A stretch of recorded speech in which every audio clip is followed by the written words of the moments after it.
bersama eksekutif mengumpulkan data jumlah TKA yang bekerja di Kabupaten Lombok Utara beserta penyebaran tempat kerjanya dan pihak yang mempekerjakan TKA tersebut. Dalam diskusi yang cukup panjang bersama eksekutif, khususnya sesuai dengan amanat Undang-Undang Nomor 1 Tahun 2022 tentang hubungan keuangan untuk seluruh jenis pajak dan retribusi ditetapkan dalam satu perda dan menjadi dasar pemungutan pajak dan retribusi. Sementara penarikan tersebut, pimpinan rapat dan hadirin yang saya hormati dari Kabupaten Lombok Utara, sedangkan penarikan retribusi merupakan kewenangan pemerintah pusat sesuai ketentuan peraturan pemerintah nomor 34 tahun 2021 tentang penggunaan tenaga kerja asing dan peraturan Menteri Ketenagakerjaan nomor 8 tahun 2000. Tenaga kerja asing diubah dengan menaikkan angka 9 sehingga angka 6 menjadi rencana penggunaan tenaga asing yang selanjutnya disingkat RPTKA adalah rencana penggunaan tenaga kerja asing melalui sistem informasi ketenagakerjaan. 2. Angka 7 diubah dengan angka 11 sehingga angka 7 menjadi dana kompensasi penggunaan TKA yang selanjutnya disingkat DKP-TKA adalah kompensasi yang harus dibayar oleh pemberi kerja TKA atas setiap TKA. Angka 8 diubah dengan memasukkan angka 6 sehingga pasal 8 menjadi retribusi penggunaan tenaga kerja asing yang selanjutnya disebut retribusi penggunaan tenaga kerja asing adalah retribusi yang dibayarkan dalam bentuk DKP-TKA atas pengesahan RPTKA perpanjangan tenaga kerja asing. 4. Sisa angka lainnya pada pasal 1 menyesuaikan. Bab 4. Ketentuan penutup pasal 11 pada kalimat retribusi perpanjangan izin mempekerjakan tenaga kerja ditambah kata asing sehingga pasal 11 berbunyi dengan berlakunya peraturan daerah ini maka peraturan daerah Lombok Utara nomor 6 tahun 2014 tentang retribusi perpanjangan dan izin mempekerjakan tenaga kerja asing dicabut dan dinyatakan tidak berlaku.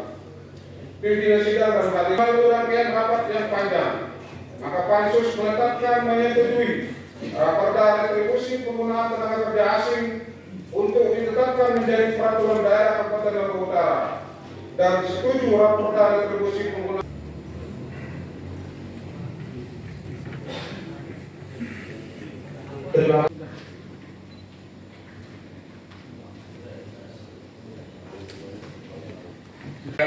Nomor 12 tahun 2014 tentang penyelenggaraan sistem drainase perkotaan dalam ketentuan pasal 34 ayat 1 diamanatkan kepada pemerintah provinsi dan atau kabupaten kota untuk dapat menetapkan peraturan daerah mengenai sistem drainase perkotaan yang sesuai dengan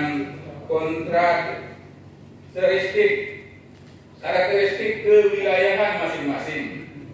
Tak dapat dipungkiri di beberapa kawasan di Kabupaten Lombok Utara sering terjadi banjir dan genangan air sebagai akibat curah hujan maupun pasang air laut yang tinggi, mengalirkan kelebihan air yang berasal dari air hujan maupun pasang air laut tersebut agar tidak terjadi genangan yang berlebihan dan dalam suatu kawasan tertentu.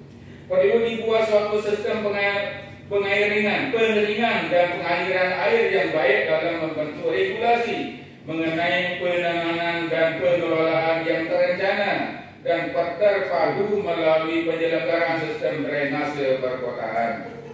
Penyelenggaraan sistem drainase perkotaan merupakan suatu upaya bersama antara pemerintah daerah dan masyarakat serta stakeholder lainnya dalam merencanakan, melaksanakan konstruksi, mengoperasikan, memelihara, memantau dan mengevaluasi sistem fisik dan non-fisik drainase yang bertujuan untuk yang pertama, mewujudkan penyelenggaraan sistem drainase perkotaan yang memenuhi persyaratan tertib administrasi, ketentuan teknis, ramah lingkungan, dan memenuhi kehandalan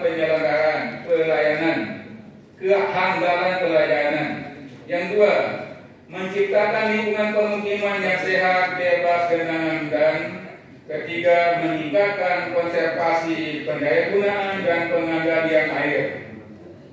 Untuk itu, dalam rangka merealisasikan amanat konsepsi di atas, perlu menyusun, membahas, dan membentuk peraturan daerah. Hadirin peserta rapat Dewan yang terhormat, dalam pembahasan tahap pertama terhadap Raperda tentang penyelenggaraan sistem drainase perkotaan, pada prinsipnya Pansus bersama eksekutif telah menyepakati seluruh materi muatan yang akan diatur dalam Raperda ini.